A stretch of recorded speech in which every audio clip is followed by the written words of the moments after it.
சிறகடிக்க ஆசை சீரியல்ல அடுத்தது என்ன நடக்குன்னு பார்க்கலாம் வாங்க. இங்க பார்த்தீங்கன்னா, நம்ம பாரதி அம்மா வீட்டுக்கு விஜயா உள்ள வராங்க.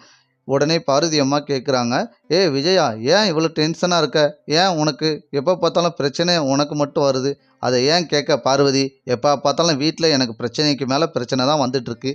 ஏற்கனவே அந்த முத்தும், மீனாவும் எனக்கு வீட்ல அவ்வளோ கொடசல் குடுத்துட்ருக்காங்க.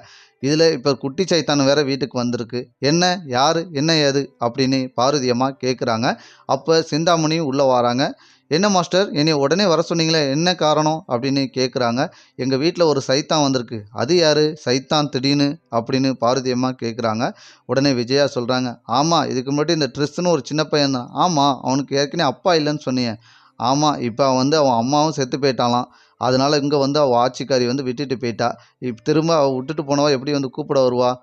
"என்ன விஜயா இப்படி பேசுற? அந்த பையன் யாரு, என்ன ஏதுன்னே தெரியாட்டாலும், அந்த பையன் உனக்கு ஒரு பேரன் மாரி பார்த்துக்கினேன். அது யாரோ, என்ன கோத்திரமோ, அவங்க அம்மா, அப்பா யாரோ, இப்படி என் வீட்ல குடுத்து என்னைய துன்பப்படுத்துறாங்க." அப்படின்னு சொல்றாங்க விஜயா. "இதனால நீங்க எதுக்கு மாஸ்டர் கோவப்படுறீங்க? இது என்ன சரி பண்ணணும்னு நான் சொல்ற ஐடியா மட்டும் நீங்க கேளுங்க." அப்படின்னு நம்ம சிந்தாமணி பேசுறாங்க. அப்ப நம்ம ரோஹிணி உள்ள வாராங்க. வந்தோனே சிந்தாமணி சொல்றாங்க, "உங்க பையன குட்டி பையன் தான் சொல்றீங்க. அவன நீங்க கஷ்டப்படுத்துங்க. அவங்க கஷ்டப்படுத்தும்போது சூட ஈட போடுங்க." அப்படின்னு சொல்றாங்க. உடனே ரோகிணிக்கு ஷாக்கா இருக்கு. "என்ன ஆன்ட்டி இப்படிலாம் பேசுறீங்க? ரோகிணி, என்னமோ உன் புள்ளைய சொன்ன மாரி நீ ஏன் கோவப்படுற?" அப்படின்னு விஜயா கேட்குறாங்க. "இல்ல ஆன்ட்டி, அப்படி எதுவும் தப்பு பண்ணீங்கன்னா உங்கள தானே போலீஸு, மாமா எல்லாரும் இது பண்ணுவாங்க. பிரச்சனை வந்துடக்கூடாதுன்னு நான் சொன்னேன் ஆன்ட்டி." அப்படின்னு நம்ம ரோகிணி மழுப்புறாங்க. "மாஸ்டர், நான் ஒரு ஐடியா சொல்றேன் கேளுங்க.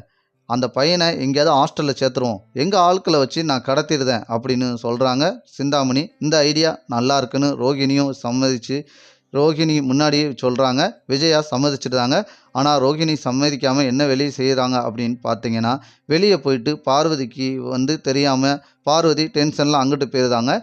இந்த சைடுல ரோகிணி மீனாக்கு ஃபோன் போட்டு முத்த போய் இப்படி ட்ரெஸ்ஸை ஸ்கூல்லேருந்து கூட்டு வாங்க அப்படின்னு மீனா சொல்றாங்க. இதை கேட்டோன்னே முத்து அங்கே போய் பார்த்தா, ஸ்கூலில் ட்ரெஸ்ஸை கூட்டு வரதுக்கு முன்னாடி கடத்திட்டு வந்துருதாங்க சிந்தாமணி ஆள்க.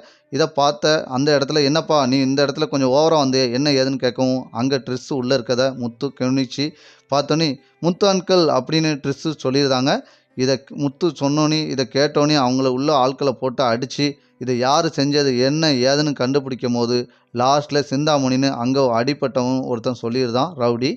இதை கேட்டோன்னே நம்ம முத்துக்கு பயங்கரமாக கோவம் வருது.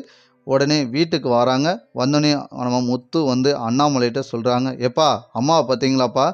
அந்த சிந்தாமணி பொம்பளை கூட சேர்ந்து இப்போ ஆள் கடத்தல், பெரிய ஆளை கடத்தினாலும் பரவாயில்ல, ஒரு பச்சை மண், அதுக்கு ஒன்றும் தெரியாது குழந்தைய இப்படி பண்ணிட்டாங்க." அப்படின்னு சொல்லவும் வீட்டில் இருக்கவங்க எல்லாருக்கும் தூக்கி வாரி போடுது. இப்போ வசமாக சிக்கிறாங்க நம்ம விஜயா. அடுத்தடுத்த எபிசோடு இப்படி தான் நண்பர்களே போகுது. இந்த கதை பிடிச்சிருந்தா லைக் பண்ணி